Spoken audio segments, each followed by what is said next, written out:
Honda Civic versus Toyota Corolla. Which one is the better small car to buy? That's what we're going to find out. Welcome to Car Help Corner, where we help you, the consumer, master the process of car buying and car ownership. If you're looking to buy a small, affordable car, the Honda Civic and Toyota Corolla are two of your safest options. Both cars have an exceptional reputation when it comes to their reliability, low operating costs, and longevity. But even though both cars have excellent reputations, there are some major differences that you need to be aware of, including one major one that could make the decision a whole lot easier. But before we get into it, remember, if you enjoy and get value out of this video, make sure to subscribe and turn on notifications. So let's start behind the wheel of the Honda Civic and the changes that Honda has made for 2024. The Civic was completely redesigned for 2022. It's available as either a sedan or a hatchback. And if you want something a little bit sportier, you can also get an SI sedan, or if you want really high performance, the Civic Type R. For 2024, the most significant change is that the Civic is now available with a hybrid option. Now, this might not be a huge deal to the rest of the world where the Civic was already available as a hybrid, but this is a significant addition for North America, and it means that you can now get the Civic with 3 different engine options. The lower trims come with a naturally aspirated 2-liter 4-cylinder engine that produces 158 horsepower. If you go for the higher trims, however, you get a 1.5-liter turbocharged 4-cylinder engine that produces 180 horsepower. Both engines come matched to a continuously variable CVT transmission, but on the hatchback you do have the option of a 6-speed manual. Now, deciding between the 2-liter engine and the 1.5 turbo might ultimately come down to your budget and what you can afford, but if you are torn between the 2 engine options, I would strongly recommend just going with the base 2-liter engine. Because the 2-liter engine is a much more simple engine design, it should be less costly when it comes to long-term repairs and have better longevity too. And because it lacks technology like direct fuel injection and turbocharging, you're never going to have to be worried about things like carbon buildup and oil dilution issues too, which could potentially become an issue with the 1.5 turbo. Ultimately, both engines should still have very strong reliability because this is a Civic after all, but the 2-liter engine is the one that you really don't have to have any concerns with. Now, of course, you're not going to have quite as much power with the base engine, but at least both engines have very similar fuel economy, able to achieve roughly between 30 and 42 miles per gallon, or roughly 6 to 8 liters per 100 kilometers, which is very impressive. The other reason why I think it makes sense to skip the turbo engine is because if you're willing to spend more money over the base engine, then you might as well consider the new hybrid. Although full details on the new hybrid version were not available at the time of this recording, it should be very similar to the hybrid system that's already offered on the Accord and the CR-V, which means that in terms of performance, fuel economy, and reliability, it should be an extremely impressive hybrid system. But whichever engine option you go with in the Civic, one thing that all versions give you is a really great driving experience. This is a very comfortable car to drive with excellent ride quality and good sound isolation as well. It doesn't get tiring or uncomfortable to drive after longer drives, which is something that sometimes happens with other small cars. And what's great is that you don't even have to go with the higher performance SI if you want to have that really good handling. All Civics just come with this really nice balance and body control that Honda is really well known for. And not only is the Civic a great driving car, but it also has a really nice and spacious interior as well. It's a very well designed space with high quality materials, very user-friendly controls, and an excellent infotainment system. The lower trims come with a 7-inch touchscreen, but the higher trims get a larger 9-inch display. It's a very user-friendly and straightforward setup, and it also has Apple CarPlay and Android Auto, which is great to see. You also have a fully digital display behind the steering wheel. And the interior is also very comfortable and filled with lots of great storage space. But one of the major advantages that you get over the Corolla is the amount of space that you have. Because the Civic is a bigger car, you just have more room in the front and rear seats. And you also have a much larger cargo area, especially if you go with the hatchback, which has around 25 cubic feet of space, and an enormous amount of space when you fold down the back seats, pretty much on par with a lot of SUVs. The Civic is a surprisingly practical car to the point where it really makes you question whether it even makes sense to consider a more expensive SUV. Another major bonus of the Civic is that it comes with a lot of great active safety technology as part of Honda Sensing, and it also has one of the best safety scores of any compact car that you can buy. It's really not hard to understand why the Civic has been a bestseller for such a long time. And for most buyers, this is all the car that you're ever going to need.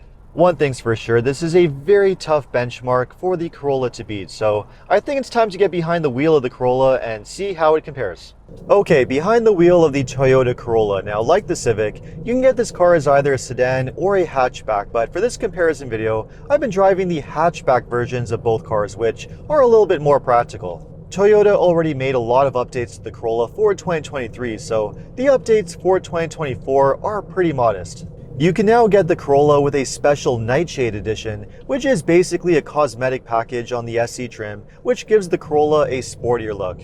In the other areas, the Corolla is more or less the same car as before, and comes with a choice of two main drivetrains. The standard engine is a naturally aspirated 2-liter 4-cylinder engine that has both direct and port fuel injection and comes with a CVT continuously variable transmission. Now, because this engine is not turbocharged, it doesn't have quite the same punch as the 1.5 turbo on the Civic, but it does produce more power than the base engine on the Civic, and it is perfectly fine for everyday driving. This engine produces 169 horsepower, which is certainly not too bad at all, and it also has very impressive fuel economy, very similar to that of the Civic. It's able to achieve roughly between 30 to 42 miles per gallon, or 6 to 8 liters per 100 kilometers. Of course, if you want to have really impressive fuel economy, then you'll definitely want to go with the Corolla Hybrid. The hybrid version also has a 2-liter naturally aspirated 4-cylinder engine, only with a 2-motor hybrid system and a hybrid battery pack. Now, it only produces around 134 horsepower, which is not too much, but it does have amazing fuel economy. The hybrid is easily able to achieve between 43 and 50 miles per gallon, or around 4.5 to 5.5 liters per 100 kilometers. And another major bonus with the hybrid is that you can get it with available all-wheel drive, which makes it the only version of the Corolla that offers that all-wheel drive option, something that you still can't get on the Civic. Now, between the regular Corolla and the Corolla Hybrid, you really can't go wrong choosing between them. But given that the hybrid really doesn't cost that much more than the regular engine, has much better fuel economy, and gives you the option of all-wheel drive, it is the better choice between the two. But much like the Civic, whichever version of the Corolla you go for, you do get a really nice driving experience. I don't think it's quite as quiet and comfortable as the ride on the Civic, maybe because the Corolla is a little bit smaller, but it's not that far off either. It's still relatively comfortable and perfectly fine to drive on longer trips, and you do have more than enough performance. It's certainly a very easy and comfortable car to drive, and it also has a very decent interior. In terms of fit and finish and build quality, it's not quite at the same level as the Civic, but not really that far off, and it does have the same user-friendliness and straightforward control setup. Most of the controls are very user-friendly, and you do have a larger touchscreen infotainment system than the base screen that you get in the Civic. Here we have an 8-inch display running the latest Toyota multimedia interface, which is pretty user-friendly, and it does have wireless Apple CarPlay and Android Auto. And like the Civic, you also have a digital display behind the steering wheel and a lot of great active safety technology as part of Toyota Safety Sense, with a very similar top-notch safety score. But even though this is a well-designed interior, where the Corolla really falls behind the Civic is the interior space and the cargo space. It just feels more cramped inside, especially in the rear seats, which are barely usable when compared to the ones that you get in the Civic. The cargo area is also a lot smaller, only 18 cubic feet versus 25 in the Civic. So in terms of practicality, there's really not much of a comparison. The Civic is a much better choice in that area. But if you're the type of person that doesn't necessarily need to have the maximum amount of interior space, and you're not going to use the back seats all that often, then the Corolla could be perfectly fine. And if that's the case, the Corolla does have one major advantage that you get over the Civic, and that is the pricing.